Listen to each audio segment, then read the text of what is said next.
Bienvenue à vous. Aujourd'hui, nous sommes avec le pasteur Rémi Francis. Comment ça va, pasteur? Bonjour Pétula, ça va? Je vais très bien par la grâce de Dieu. Et toi? Ça va bien, grâce à Dieu. Amen. Le Seigneur nous fait du bien, le Seigneur nous a restaurés, bénis, délivrés, guéris. Et surtout, il a le contrôle de notre vie. Surtout, c'est très Amen, important. c'est important. Alors, le thème aujourd'hui, c'est « Saisis ta victoire ». Nous savons que beaucoup de personnes essayent d'une manière ou d'une autre d'être victorieux de plusieurs situations. Ils essayent de s'en sortir comme ils peuvent s'en sortir. Ils essayent d'être délivrés. Mais est-ce qu'ils cherchent la délivrance ou encore la guérison ou encore est-ce qu'ils essayent de saisir leur victoire dans le bon sens? Un athlète, quand il court pour saisir sa victoire. Il court pour gagner, pour remporter le prix. Mais nous, chrétiens qui servons Jésus, quelle que soit notre situation, quels que soient nos problèmes, nous savons que nous pouvons saisir notre victoire par la foi en Jésus-Christ de Nazareth et toucher le cœur de Dieu par notre foi, parce que nous savons que c'est notre foi qui nous aide à triompher du monde. Oui. Et que notre foi nous permettra à toucher Dieu. Et surtout si nous marchons selon comme Dieu nous demande de marcher. Et si nous mettons notre foi en action, et si notre foi ne se défaille point, parce que c'est notre foi qui nous aidera d'aller de gloire en gloire et de victoire en victoire et d'élévation en élévation. C'est notre foi qui détermine aussi notre vie et notre façon d'être et de vivre avec le Seigneur. C'est notre foi qui va nous transporter, c'est notre foi qui va produire le miracle. Parce qu'il faut que nous ayons foi en Dieu, en Christ, afin de voir les choses bouger autour de nous. Parce que sans la foi, il est impossible d'être agréable à Dieu.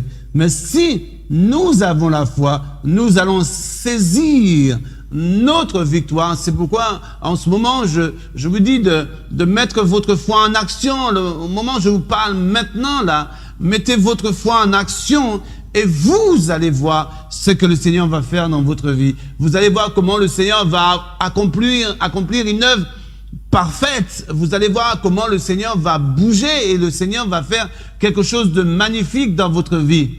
Parce que le Seigneur veut travailler en nous. Le Seigneur veut faire des choses en nous.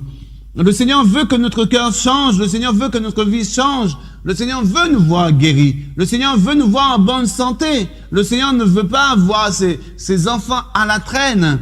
Mais pour cela, il faut lui faire confiance et mettre entièrement votre vie, votre âme, votre esprit entre ses mains et de lui dire, Seigneur, de prendre le contrôle et de tout baser sur lui et de faire du Seigneur votre priorité. Amen. Et de faire du royaume aussi votre priorité afin que vous puissiez saisir votre victoire. Amen. Et nous allons lire un récit très important d'une femme qui était malade plus de 12 ans.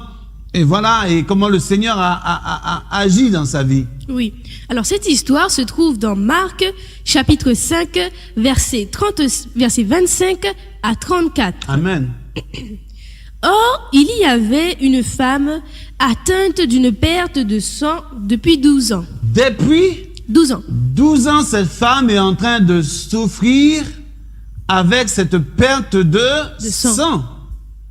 Depuis 12 ans, j'imagine, chaque jour, elle souffrait, elle cherchait une solution.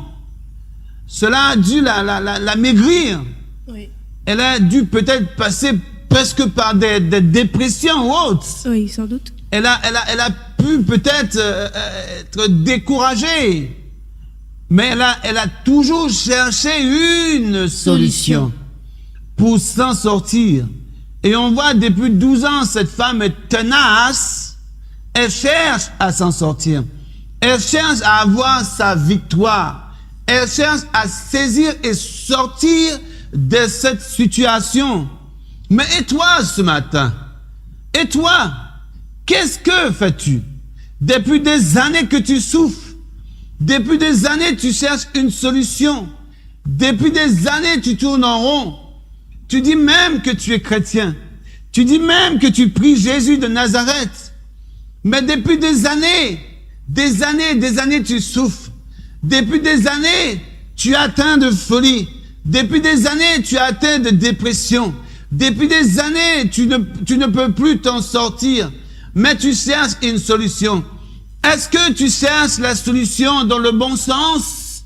Est-ce que tu cherches la solution là où tu devais le chercher? La solution, ce n'est pas dans les voyants. La solution, c'est pas dans les gadgets des affaires. La solution, c'est pas dans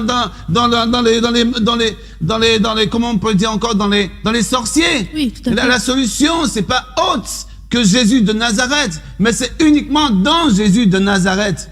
Nous avons uniquement la solution en lui. D'autres cherchent dans les médiums. D'autres vont même tirer des cartes pour trouver une solution, pour trouver une réponse. D'autres même vont boire des substances vraiment qui sont dégueulasses, qui n'ont rien à voir avec la parole de Dieu. D'autres font tellement de magie pour essayer de trouver une solution pour s'en sortir, mais ils s'enfoncent encore davantage. Mais pourtant, nous avons un verset dans la Bible, tout simple que tout le monde connaît. Jean 3,16, car Dieu a tant aimé le monde qu'il a donné Jésus afin que nous soyons sauvés, afin que nous soyons délivrés. Qui a reconnu le bras de l'Éternel? Qui reconnaît le bras de l'Éternel? Il s'est élevé comme une faible plante. Et pourtant, il s'est chargé de nos maladies, de nos souffrances. Il s'est chargé de tout. Et pourtant, nous cherchons une solution ailleurs. Et nous voyons cette dame, ça fait 12 ans qu'elle est en train de souffrir. Ça fait 12 ans qu'elle cherche une solution. Ça fait 12 ans qu'elle est en train de chercher. Et pourtant, un jour, elle trouvera la solution. Parce qu'elle n'a pas cessé de chercher. Et un jour, elle va faire une rencontre tout à fait merveilleuse et magnifique qui amènera la solution. Et cette solution, c'est aussi pour ta vie ce matin, au nom de Jésus. Amen. Verset 26. Elle avait beaucoup souffert entre les mains de plusieurs médecins. Elle avait dépensé tout ce qu'elle possédait. Elle avait souffert dans la main de nombreux Médecins. On te dit même pas que le médecin l'avait soulagée. Voilà. Mais on te dit au contraire, elle avait souffert dans la main de ces hommes ou bien de ces femmes. Elle cherche une solution. Oui. Mais au lieu de trouver une solution, elle est en train de souffrir davantage. Oui. Mais toi, tu cherches une solution, mais tu n'arrives pas à t'en sortir, mais tu es en train de souffrir davantage. On te dit d'aller prendre tel bain, mais après le bain, tu es en train de souffrir davantage. On te dit d'aller tel endroit, mais après tel endroit, tu es en train de souffrir davantage. Pourtant, tu es en train de tout dépenser, de donner de l'argent. Voyez? Et pourtant, pas de solution. Au contraire, au lieu de t'en sortir, tu es en train de t'enfoncer davantage. Tu es en train de te ruiner. Tu es en train de tout donner. Et pourtant, tu ne trouves pas de solution. Et pourtant, la solution nous a été donnée gratuitement en Jésus-Christ de Nazareth. Mais pourquoi payer pour une solution? Pourquoi payer pour une solution? Pourquoi tant de médecins pour une solution? Et pourtant, pas de solution. Amen. Amen. Je sais que les médecins sont là. Si Dieu a permis qu'ils sont là, c'est pour faire un travail. Mais c'est Dieu qui guérit. Oui. C'est Dieu qui délivre. C'est Dieu qui sauve. Amen. Amen. Alléluia. Elle avait dépensé tout ce qu'elle possédait. Et elle n'avait éprouvé aucun soulagement. Elle n'a éprouvé aucun Aucun soulagement. Mais c'est comme ça les gens font de nos jours. Ils sont en train de payer, ils sont en train de donner, ils sont en train de tout faire, mais ils ne trouvent pas de solution. Voilà. Ils sont en train de se ruiner, même vendre leur maison, vendre leur voiture, vendre leurs enfants, vendre tout pour essayer de trouver une solution. Mais la solution, c'est en Jésus-Christ de Nazareth. Alors mets ta foi en action en ce moment et tu verras comment Jésus-Christ de Nazareth en ce moment va te délivrer même. Avant la fin de cette vidéo, tu vas dire que le Seigneur m'a délivré, le Seigneur m'a guéri, le Seigneur m'a sauvé parce que j'ai mis ma foi en lui. Amen. Amen. Mais elle était allée plutôt en empirant. Mais au lieu de s'en sortir, elle allait de plus en plus en empirant. Oui. Parce que je dois vous dire quelque chose. Quand vous pensez que le sorcier va vous soulager, ils vont mettre encore plus de démons sur vous afin de vous tenir captifs, afin que vous puissiez tout leur donner. Et quand vous ne pourrez plus leur donner maintenant, c'est votre âme que vous allez même vendre pour vous essayer pour vous en sortir. Et vous allez vous retrouver dans une certaine spirale que vous ne pourrez jamais vous en sortir si Dieu ne met pas sa main à l'œuvre dans votre vie et si vous ne vous tournez pas vers la bonne personne. Et la bonne personne, c'est Jésus-Christ de Nazareth. Il n'y a sur le ciel aucun autre nom par lequel nous pouvons être guéris, nous pouvons être sauvés, nous pouvons être délivrés. Amen. Amen. Seul nom, c'est le nom de Jésus-Christ de Nazareth. Vous allez chez les gars des affaires, parfois vous sentez un soulagement. Quelques jours après, c'est encore pire. C'est normal que ça devienne pire. Parce qu'il faut que vous allez encore ramener de l'argent pour eux. Mais celui qui vous donne la solution, celui qui vous donne la guérison, celui qui vous donne tout gratuitement, vous n'allez même pas à lui. Et pourtant, votre guérison est sûre et certaine. Amen. Votre guérison est là. Et quand il va vous guérir pour toujours. Amen. Amen. La maladie va pas revenir. Mais la maladie va s'en aller en son nom, en sa puissance et en sa force. Et je te dis aujourd'hui, c'est gratuit.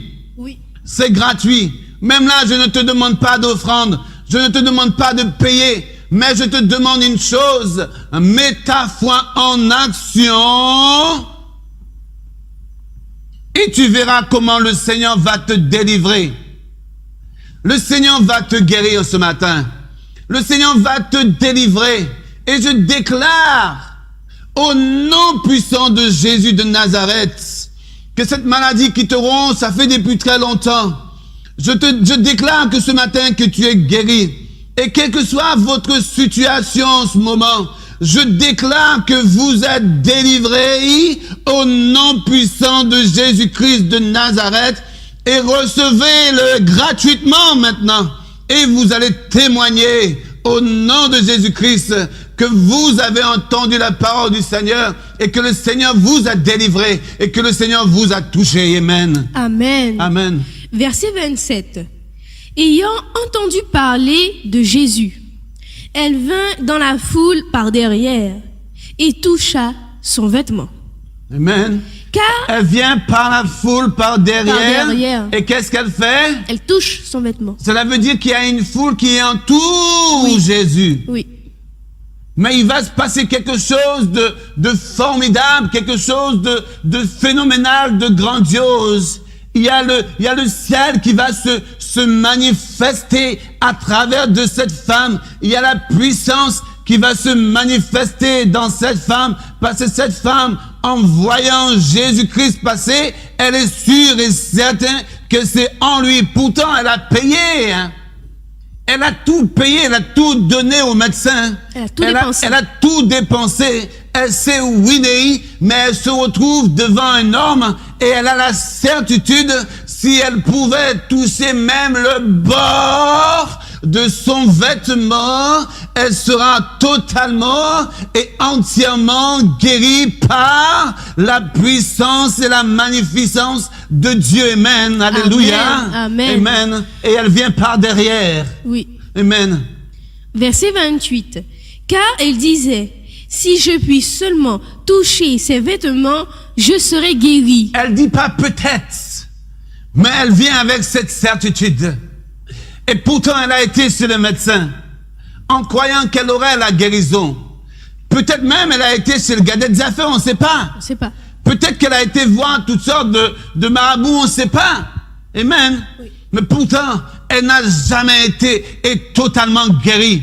Elle n'a jamais été guérie. Oui. Elle n'a jamais trouvé de soulagement. Mais au contraire, elle allait de pire en pire. Mais elle dit une chose elle est en train de dire, si je puis toucher simplement le bord de son vêtement, le bout de son vêtement, le gamme de son vêtement au bout, alors elle est sûre et certaine, elle a la certitude qu'elle sera délivrée, elle a la certitude qu'elle saisira sa victoire, elle a la certitude qu'elle sera entièrement guérie. Et alors, on voit cette femme maintenant qui ne cherche plus de solution dans les médecins. Elle ne cherche plus de solution ailleurs. On voit cette femme qui ne cherche plus rien à payer. On voit cette femme qui ne cherche plus rien à donner. Mais on voit une femme remplie de foi. On voit une femme remplie et de certitude. Elle dit, c'est Jésus-Christ de Nazareth. Si je puis toucher uniquement le bord de son vêtement, et si ce matin, en ce moment, tu peux toucher uniquement le cœur de Dieu, et tu fermes tes yeux avec certitude, tu fermes tes yeux avec détermination, tu fermes tes yeux sans crainte, tu fermes tes yeux sans peur, tu fermes tes yeux et tu dis, Seigneur, je reconnais ta force, je reconnais ta puissance, je reconnais ta fidélité, je reconnais ta grandeur, je reconnais ta puissance, je reconnais que tu es et que tu vis, Seigneur. Je reconnais que tu es le même hier, aujourd'hui, éternellement. Et je reconnais, j'ai tant cherché, Seigneur, mais je n'ai pas trouvé de solution. Mais en ce moment, je mets ma foi en toi. Alors,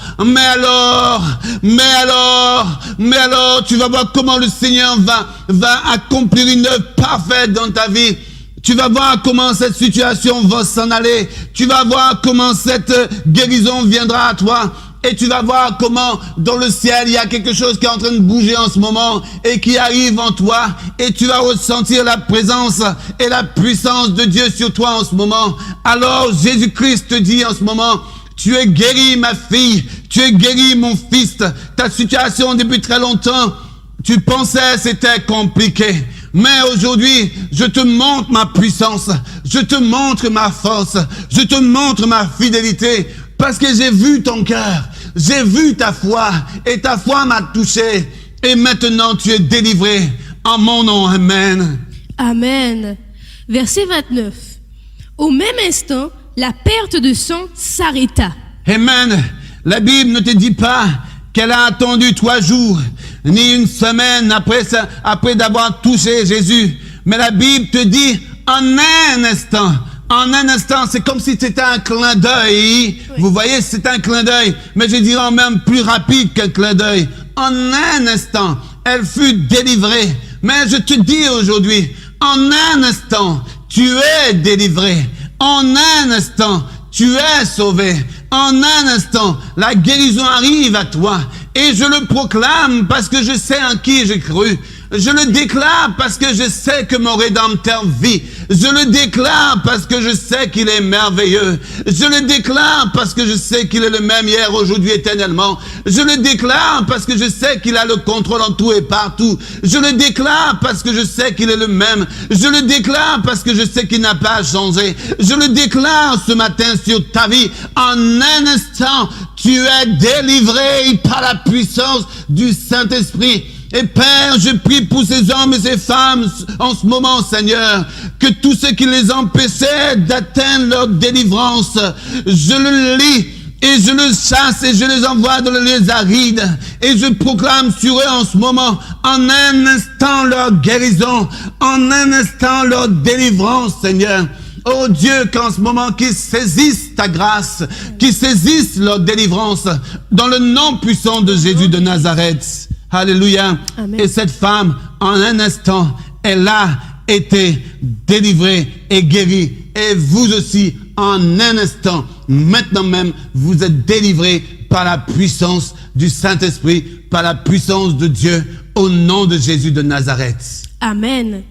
Et elle sentit dans son corps qu'elle était guérie de son mal. Et en tout cas, vous allez ressentir, et vous sentez maintenant, au nom de Jésus-Christ de Nazareth, que dans votre corps et dans votre situation, vous êtes délivrés, parce que ce n'est pas moi qui amène la guérison dans votre vie, mais c'est Dieu qui amène la guérison dans Amen. votre vie. C'est Jésus qui amène la guérison. Et quand c'est Jésus qui amène la guérison, vous ressentez la guérison dans votre âme, dans votre corps et dans votre esprit, au nom de Jésus. Au nom de Jésus, merci Seigneur.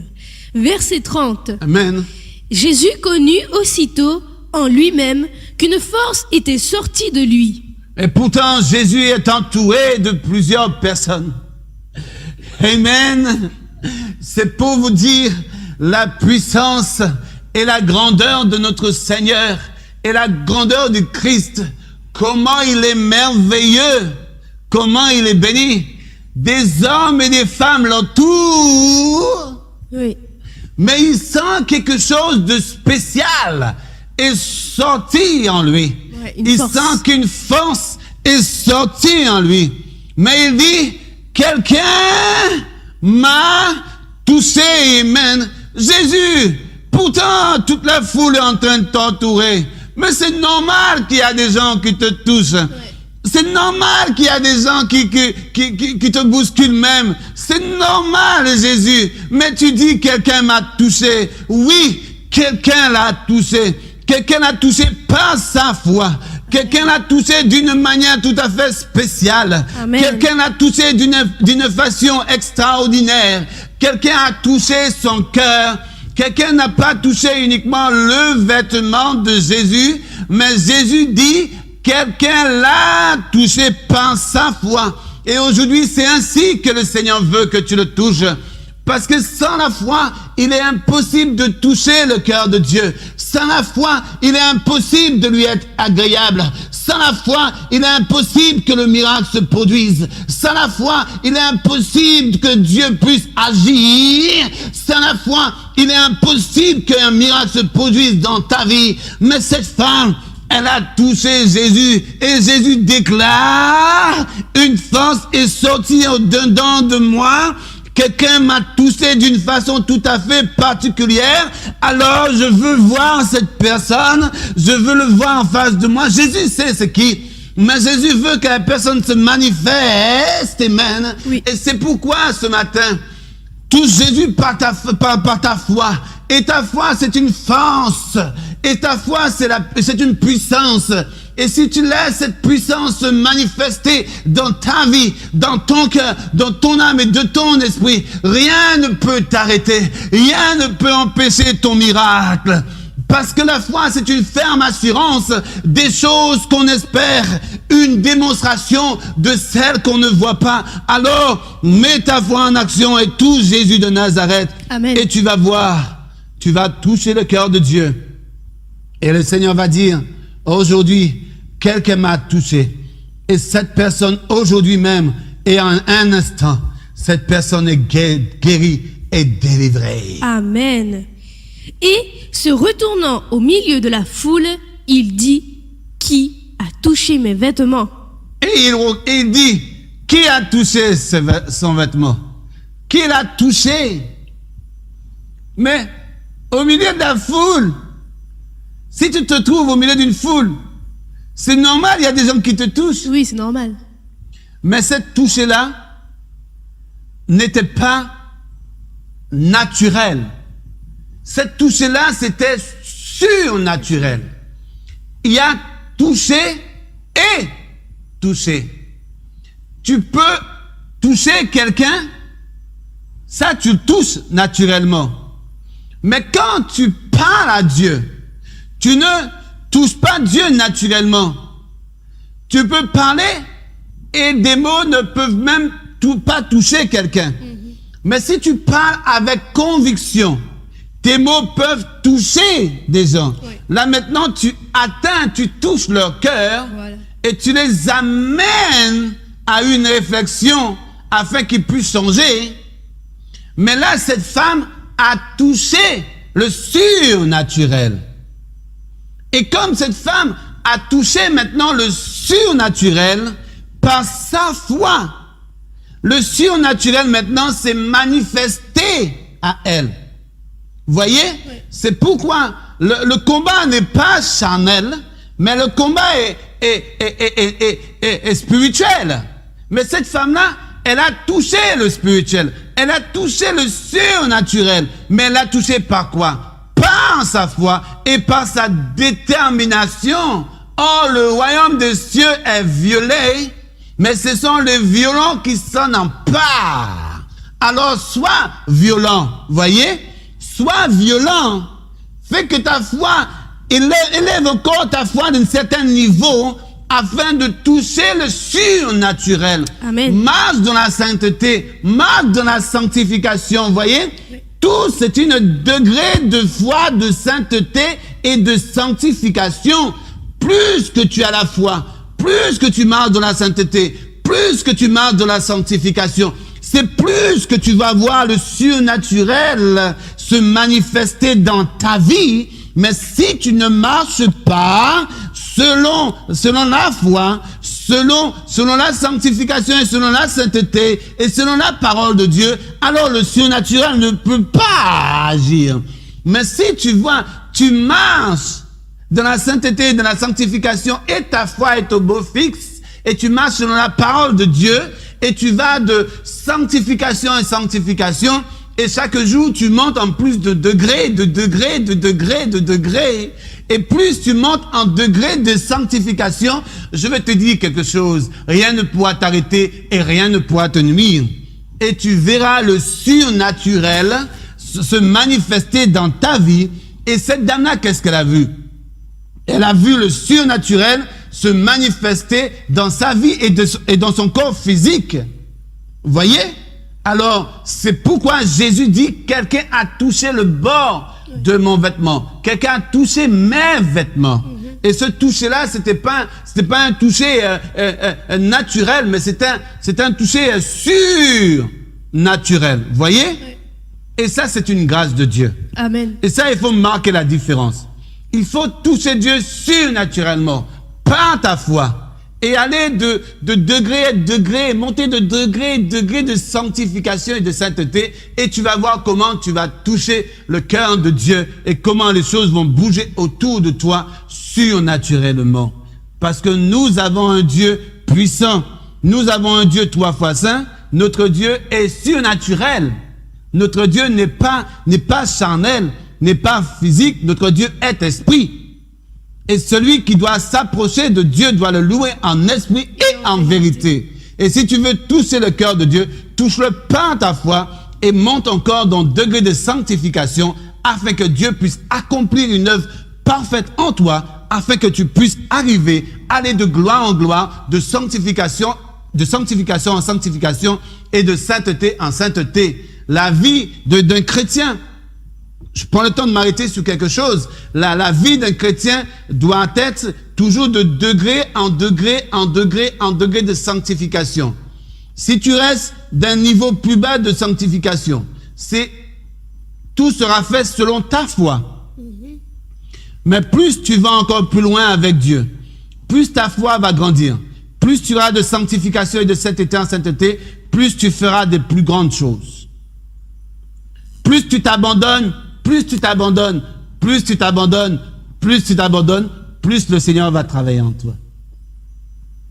Plus tu essaies de retenir, plus le Seigneur ne pourra pas travailler en toi comme il se doit. Mais plus tu le laisses faire, plus tu le laisses prendre la place, le Seigneur va travailler surnaturellement en toi. Et c'est pourquoi Jésus dit, quelqu'un a touché mes vêtements. Et cette touche-là, c'était pas naturel, c'était surnaturel. C'est pourquoi nous devions comprendre que le surnaturel agit dans le naturel. Et quand nous sommes enfants de Dieu maintenant, nous venons enfants de Dieu et le surnaturel agit dans notre vie. L'Esprit de Dieu agit dans notre vie. L'Esprit de Dieu est sur nous et en nous. Et ça, c'est une grâce. Et nous devions marcher selon sa parole et selon sa puissance. Et cette femme, elle a touché Dieu par sa foi. Et le surnaturel a agi en elle. Amen. Verset 31. Ses disciples lui dirent, tu vois la foule qui te presse. C'est normal. Et tu dis, qui m'a touché? Parce que eux, ils n'ont pas compris ce que Jésus voulait leur enseigner là. Ce que Jésus voulait leur dire.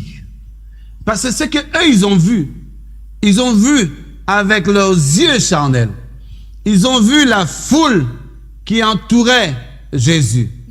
Ils ont vu toute cette masse qui était autour de Jésus. Mais Jésus n'a pas regardé à la masse, mais Jésus a regardé à ce qui se passait et ce qui est sorti au-dedans de lui et cette force.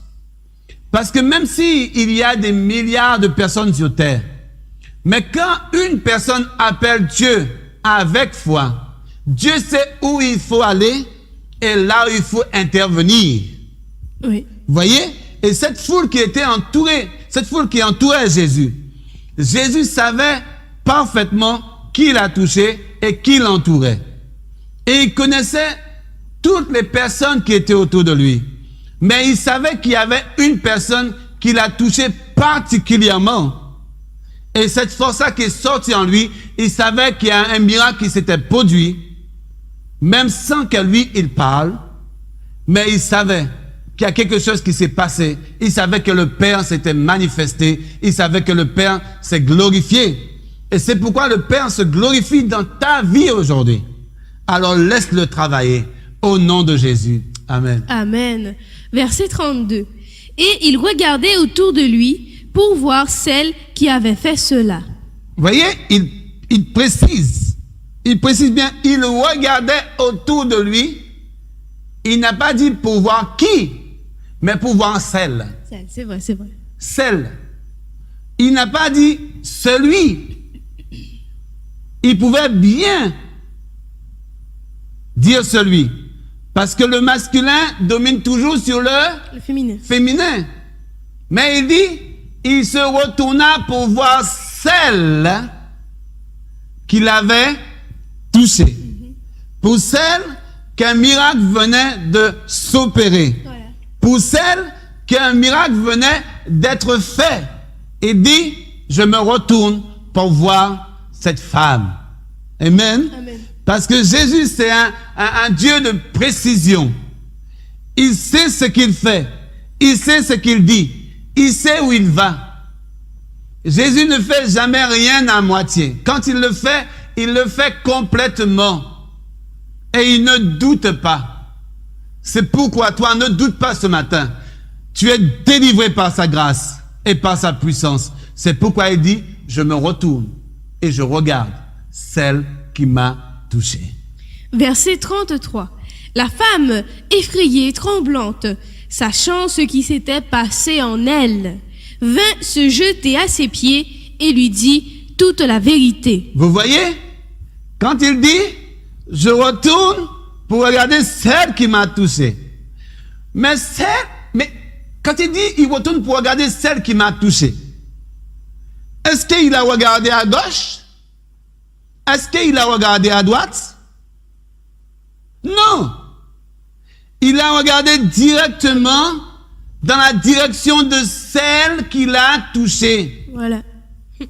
Et cette femme-là ne pouvait rien dire d'autre. Elle ne pouvait pas se cacher parce qu'elle savait qu'elle a été guérie instantanément. Elle savait qu'elle a été touchée sur le champ. Elle ne pouvait pas se cacher parce que le regard de Jésus était posé sur elle. Et le regard de Dieu est posé sur toi parce qu'il t'a délivré. Ne doute point, il t'a délivré. Amen. Amen. Et son regard est sur toi et tu ne peux pas dire qu'il ne t'a pas délivré. Oui. Parce qu'il t'a délivré. C'est pourquoi cette femme vient promptement et dire toute la vérité et dire tout ce qui s'était passé auparavant et lui raconter toute la vérité. Et là, le cœur de cette femme est réjoui et le Seigneur l'a béni en retour. Amen. Amen. Et quand Jésus regarde quelqu'un, Jésus regarde ta situation, Jésus regarde ton problème, Jésus regarde tout ce qui se passe autour de toi, Jésus est en train de t'observer. Et quand il voit maintenant ta foi et toute ta confiance est en lui, par lui, pour lui, et pour l'élever et pour se glorifier, il tourne son regard. Parce qu'il sait, déjà par ta foi, tu as déjà touché son cœur. Et par ta foi, tu es déjà guéri. Alors il te regarde. Et là maintenant, il te bénit, il te dit, va, ta foi t'a sauvé. Amen. Et ta foi t'a guéri. Et c'est pourquoi, en ce moment, réjouis-toi, lève-toi, danse, glorifie-toi. Quel que soit le problème que tu as à la banque ou autre, de problèmes de finances, de problèmes relationnels, lève-toi et danse et glorifie Dieu. Tu vas voir miraculeusement, le Seigneur te donnera toujours la solution et le Seigneur te délivre instantanément au nom de Jésus. Amen. Et enfin, verset 34, mais Jésus lui dit, ma fille, ta foi t'a sauvée. Va en paix et sois guérie de ton mal. Amen. Et moi, je te dirais aujourd'hui, va en paix. Ta foi t'a sauvé. Tu es guéri de ton mal. Tu es guéri de tous ceux qui t'embêtaient, de tous ces problèmes qui t'amenaient à stresser, de tous ces problèmes qui t'amenaient à mal dormir. Tu faisais de l'insomnie. Mais je te dis, en ce moment, et je le déclare, dans le nom de Jésus-Christ, le Fils de Dieu, celui qui nous a été donné par lequel nous devions être sauvés. Je le déclare pour terminer, tu es délivré, ta foi t'a sauvé, reçois ton miracle, saisis ta victoire dans le nom de Jésus de Nazareth. Amen. Amen. Merci Seigneur. Merci pasteur. Merci à toi. Et merci à vous pour votre fidélité. Soyez bénis.